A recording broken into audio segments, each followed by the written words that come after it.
പ്രിയമുള്ളവരെ, ഈ അടുത്ത കാലത്ത്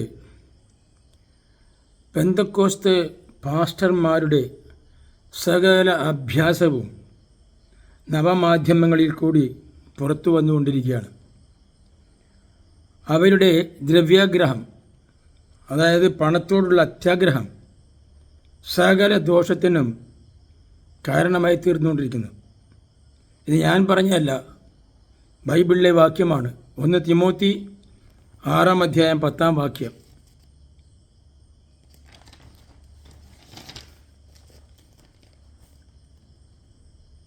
അതായത് സകല the love of money is the root of evil എന്നാണ് 1 തിമോത്തി 6:10 പറയുന്നത്. സകല ദോഷത്തിനും കാരണം ഈ പറയുന്നതായ ദ്രവ്യാഗ്രഹമാണ്, പണത്തിനോടുള്ള ആർത്തിയാണ്. ദൈവത്തിൻ്റെ ദാസരായിട്ടുള്ള ദൈവ സഭാ ശുശ്രൂഷകരായിട്ടുള്ള ഓരോരുത്തരും ഇത് മനസ്സിലാക്കിയിരിക്കുന്നത് നന്നായിരിക്കുമെന്നാണ്. ഈ വചനം ഓർക്കുന്നത് നന്നായിരിക്കും. ഈ പാസ്റ്റർമാരുടെ പണക്കൊതിക്ക് ഇരയാകുന്നതാരാ? പാപപ്പെട്ട വിശ്വാസികൾ. ഈ വിശ്വാസികൾ വിവിധ ക്രൈസ്തവ സഭകളിൽ നിന്നും തെറ്റിപ്പിരിഞ്ഞ് വിശ്വാസവും രോഗശാന്തിയും ജീവിതത്തിൽ ഉയർച്ചയും കാക്ഷിച്ചിട്ട് പെന്തക്കോസ്തിയിൽ വന്ന് ചേർന്നവരാണ്.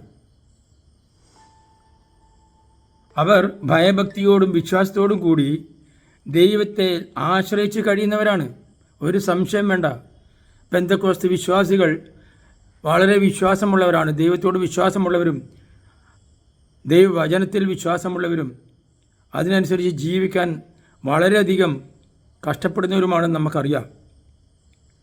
മദ്യപാനമില്ല, പുകവലിയില്ല, ലഹരി സാധനങ്ങൾ ഉപയോഗിക്കുകയില്ല, സിനിമ കാണുകയില്ല, സമൂഹത്തിലെ യാതൊരുവിധ ഏടാകൂടത്തിലും അവർ ചെന്ന് ചാടുകയില്ല.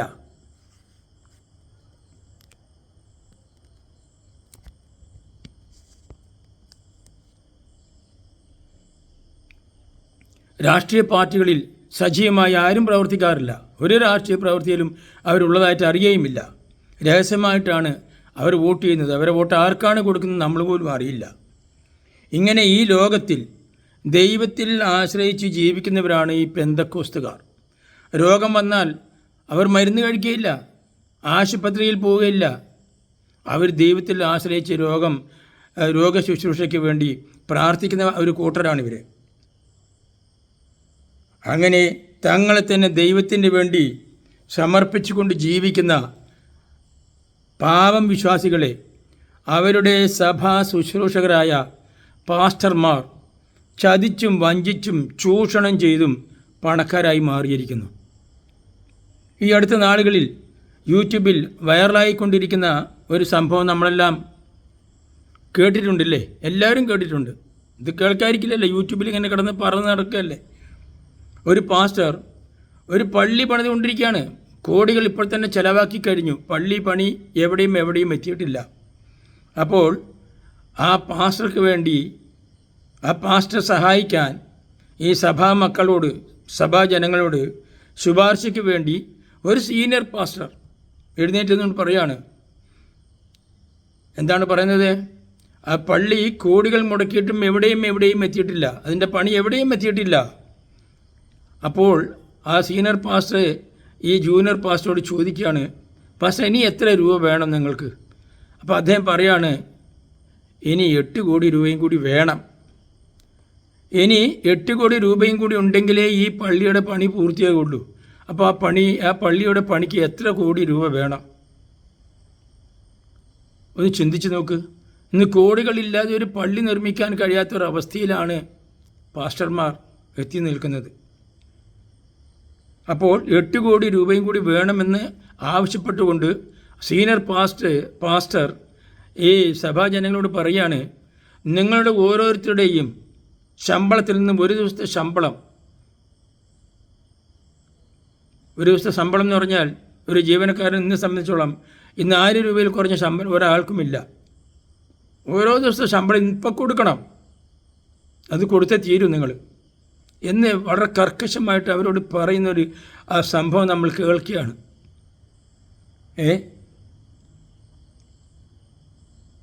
പണ്ടത്തെ പാസ്റ്റർമാർക്ക് അപ്പോൾ ഇത് എനിക്ക് പഴയ ഓർമ്മ വരികയാണ്. വേറൊരു പാസ്റ്ററുടെ വേറെ മുൻകാലത്തിലെ ചില അനുഭവങ്ങൾ എനിക്ക് ഓർമ്മ വരികയാണ്. മുമ്പെങ്ങനെയാണ് ഇവർ പള്ളി നടത്തി പള്ളിയൊക്കെ കെട്ടിക്കൊണ്ടിരുന്നത്? പള്ളിയല്ല, പ്രെയർ ഹോൾ എന്നാണ് പറയുക. ഈ പ്രെയർ ഹോൾ എങ്ങനെയാണ് കെട്ടിക്കൊണ്ടിരുന്നത്? ആദ്യം പ്രെയർ ഹോൾ കെട്ടാൻ ആദ്യം സ്ഥലത്തിന് വേണ്ടി ആദ്യം പ്രാർത്ഥന യോഗങ്ങൾ നടത്തും, കൺവെൻഷൻ നടത്തും, പണപ്പിരിവ് നടത്തി ആ കിട്ടുന്ന പണം കൊണ്ട് സ്ഥലം വാങ്ങും. ഈ സ്ഥലം വാങ്ങുന്ന ആരുടെ പേരില്ല? പാസ്റ്ററുടെ പേരിലാണ് വാങ്ങുന്നത്. പാസ്റ്ററുടെ സ്വന്തം പേരിൽ ഈ സ്ഥലം രജിസ്റ്റർ ചെയ്യും. അതിനുശേഷം എന്താ ചെയ്യുന്നത്? പിന്നെ കെട്ടിടത്തിന് അതിന് ഒരു ഹോൾ ഉണ്ടാക്കണം, ഒരു സ്കെച്ചും പ്ലാനും ഉണ്ടാക്കി, ബിൽഡിംഗ് പ്ലാനും ഉണ്ടാക്കി അങ്ങോട്ട് പുറപ്പെടുകയാണ് വീണ്ടും പ്രാർത്ഥിച്ചുകൊണ്ട്. അങ്ങനെ വീട് മുണ്ടാന്തരം ഇറങ്ങി പ്രാർത്ഥിക്കും, കൺവെൻഷൻ പ്രാർത്ഥന നടത്തും.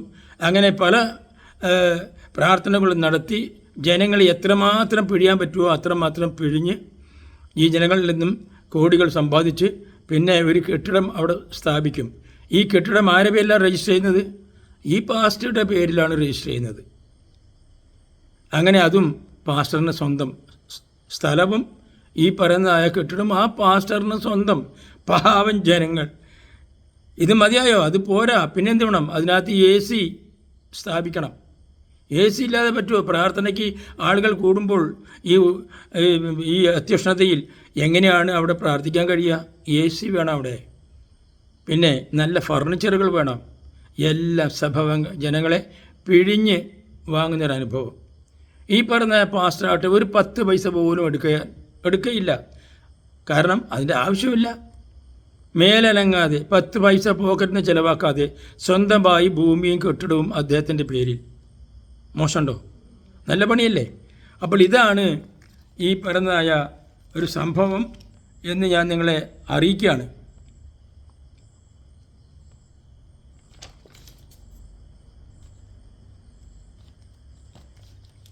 അപ്പോൾ ഇങ്ങനെ പണം കിട്ടുന്നതിന് വേണ്ടി എന്തു ചെയ്യും? ഈ സഭാജനങ്ങളെ പിന്നെ ദൈവത്തിൻ്റെ പേരിൽ ഭയപ്പെടുത്തി നിർത്തിയിരിക്കുകയാണ്. ഇപ്പോൾ അതിനുവേണ്ടി എന്തായി? ഇപ്പോൾ ഈ 8 കോടി വേണം എന്ന് പറഞ്ഞുകൊണ്ട് ഇറങ്ങിയ ഈ പാസ്റ്റർ ഇപ്പം എന്ത് ചെയ്തു? അദ്ദേഹം പെട്ടെന്നൊരു സ്വപ്നം കാണുകയാണ്. അദ്ദേഹം രാത്രിയിൽ കിടന്നുറങ്ങുമ്പോൾ യേശു വന്ന് വിളിക്കുകയാണ് ഈ പാസ്റ്ററെ. എന്നിട്ട് പറഞ്ഞു, സഭയിൽ എന്താ പറഞ്ഞത്? സഭയെ കുറ്റം പറയുന്നവൻ, സഭാപ്രവർത്തനത്തിൽ കുറ്റം കാണുന്നവനും അതിനെതിരെ നിൽക്കുന്നവനും സഭയ്ക്ക് വിരോധമായി നിൽക്കുന്നവനും അവൻ്റെ നാശമാണ് യേശു ക്രിസ്തു കാണിച്ചു കൊടുത്തിട്ടുള്ളതെന്നാണ് പറഞ്ഞത്.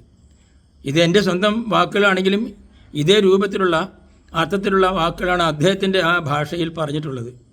അങ്ങനെ സഭകളെ പേടിപ്പിച്ച് നിർത്തി കാശ് പിടിക്കാനുള്ളതാണ്. അപ്പോൾ യേശു ഇറങ്ങി വന്ന് അദ്ദേഹത്തോട് സംസാരിച്ചു പോലും, ഈ പറഞ്ഞ പാസ്റ്ററോട്. അതയാൾ എന്ത് ചെയ്തു? റെക്കോർഡ് ചെയ്ത് വെച്ചളഞ്ഞു. കൃഷ്ണനോട് പറഞ്ഞു, കർത്താവെ ഒന്ന് നിൽക്കണേ, ഞാൻ ഇന്ന് റെക്കോർഡ് ചെയ്യട്ടെ, എൻ്റെ സഭാജനങ്ങൾക്ക് ഇത് കേൾപ്പിച്ചു കൊടുക്കണം. അതിനുവേണ്ടി അങ്ങയുടെ ഈ ഭാഷണം ഞാനൊന്ന് സഭാജനങ്ങൾക്ക് കേൾപ്പിക്കുവാൻ വേണ്ടി ദയവായി എനിക്ക് കുറച്ച് സമയം തരണം. അങ്ങനെ അദ്ദേഹം ഫോണെടുത്തു. ഉടനെ തന്നെ അത് റെക്കോർഡ് ചെയ്യാനുള്ള ശ്രമം നടത്തി. അങ്ങനെ പിന്നെയാണ് കർത്താവ് സംസാരിക്കുന്നത്. അത് മുഴുവൻ പിടിച്ചെടുത്തു. എന്നിട്ട് ജനങ്ങളെപ്പോൾ കേൾപ്പിച്ചുകൊണ്ട് കാശ് വാങ്ങിക്കൊണ്ടിരിക്കുകയാണ്. എന്തൊരു കഷ്ടമാണ്. ഇതൊക്കെ പോട്ടെ, ഈ രോഗികളുടെ കാര്യം. ഇന്ന് ഈ രോഗിയുടെ പേരും പറഞ്ഞ് രോഗികളെ സൗഖ്യമാക്കുന്ന കാര്യം. ഏത് മാറാരോഗ്യവും അവിടെ ചെന്നാൽ സൗഖ്യമാകും. അതിനുവേണ്ടി എന്തൊക്കെ ആൾമാറാട്ടവും പിത്തലാട്ടവുമാണ് നടന്നുകൊണ്ടിരിക്കുന്നത്. എന്തൊക്കെ കോപ്പറേറ്റ് തരമാണ് നടന്നുകൊണ്ടിരിക്കുന്നത്. ഇതെല്ലാം പാവപ്പെട്ട സഭാ മക്കൾ വിശ്വസിക്കുന്നു എന്ന് പറയുമ്പോഴാണ് എനിക്ക് വിഷമം തോന്നുന്നത്. എന്തൊരു കഷ്ടമാണ്. എന്നിട്ടോ ഈ പറഞ്ഞതായ കാണിക്കുന്ന എല്ലാ തരത്തിലുള്ള കോപ്പറേറ്റീവ് തരങ്ങളും അതൊക്കെ യൂട്യൂബിലേക്ക് അങ്ങ് വിടുക. യൂട്യൂബിലും ഫേസ്ബുക്കിലും പൊതുജനങ്ങൾ അറിയട്ടെ. എന്നിട്ട് ഈ പറഞ്ഞ പൊതുജനങ്ങൾ ഈ പെന്തക്കോസ്ത് സഭയെ മാത്രമല്ല ബാക്കിയുള്ള എല്ലാ സഭകളെയും പരിഹസിക്കുക. എന്തൊരു കഷ്ടമാണ് ഈ കാണിക്കുന്നത്. ഒരു കാലത്ത് ഇവർ വീട്ടിൽ കയറി ഇറങ്ങി പ്രാർത്ഥിച്ചുകൊണ്ടിരുന്നവരാണ്.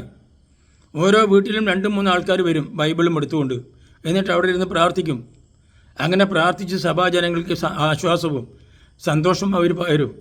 രോഗികളത് വിശ്വസിച്ചുകൊണ്ട് രോഗമൊക്കെ മാറിയിട്ടുണ്ട്, ഇല്ലയെന്ന് നമുക്ക് പറയാൻ പറ്റില്ല. രോഗങ്ങൾ മാറ്റിയിട്ടുണ്ട് അവർ. അങ്ങനെ വളരെ ആത്മാർത്ഥമായി തുടങ്ങിയ ഒരു സഭയാണ്. ഇന്നിപ്പോൾ എങ്ങനെയാണ് പാസ്റ്റർ പോവുക? ഒരു വീട്ടിൽ പ്രാർത്ഥനയ്ക്ക് തൻ്റെ സ്വന്തം കാറിലാണ് പോകുന്നത്. കൊച്ചു പാസ്റ്റർമാരാണെങ്കിൽ അവർ ബൈക്കിലേ പോവുകയുള്ളൂ. അങ്ങനെ പോയിട്ടാണ് ഇന്നിപ്പോൾ പ്രാർത്ഥന നടത്തിക്കൊണ്ടിരിക്കുന്നത്. എവിടെ വരെ എത്തി കാര്യങ്ങൾ? ഈ പറയുന്നതായ ആഭരണം ധരിക്കാത്ത ഒരു വിഭാഗമാണ് ഈ പെന്തക്കോസ്ത് എന്ന് പറയുന്നവർ. ഈ പെന്തക്കോസ്തുകാർ ആഭരണം ധരിക്കില്ല, സ്ത്രീകൾ. ഇന്നിപ്പോൾ എന്താ സ്ഥിതി? പാസ്റ്റർമാരുടെ ഈ പറയുന്നതായ പത്മാർ എന്താ ചെയ്യുന്നത്? ഇന്നിപ്പോൾ ഡയമണ്ടും അതുപോലെ വിലപിടിപ്പുള്ളതായ വലിയ വിലപിടിപ്പുള്ളതായ ആഭരണം ധരിച്ചില്ലേ നടക്കുന്നത്? എല്ലാവരും ഒന്നും ഞാൻ പറയുന്നില്ല. അപ്പോൾ വിശ്വാസം എന്ന് പറയുന്നത് പൊതുജനങ്ങളെ ചതിക്കുവാനും വഞ്ചിക്കുവാനും അവരെ ചൂഷണം ചെയ്യാൻ വേണ്ടി ഉപയോഗിക്കുന്ന ഒരു മാർഗമാക്കി ഈ പാസ്റ്റർമാർ ഇന്ന് അവരെ കൊള്ളയടിച്ചുകൊണ്ടിരിക്കുകയാണെന്നാണ് ഞാൻ പറയുന്നത്. എന്തൊരു അവസ്ഥയാണെന്നത്. ബൈബിളിൽ പറയുന്നുണ്ട്, ഫിലിപ്പിയൻസ് ചാപ്റ്റർ 3 വേഴ്സ് 18.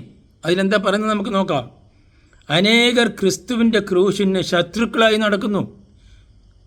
അവരുടെ അവസാനം നാശം തന്നെ. അവരുടെ ദൈവം വയറാകുന്നു. കണ്ടോ? സ്വന്തം വയറിന് വേണ്ടി ദൈവത്തിൻ്റെ വചനത്തെ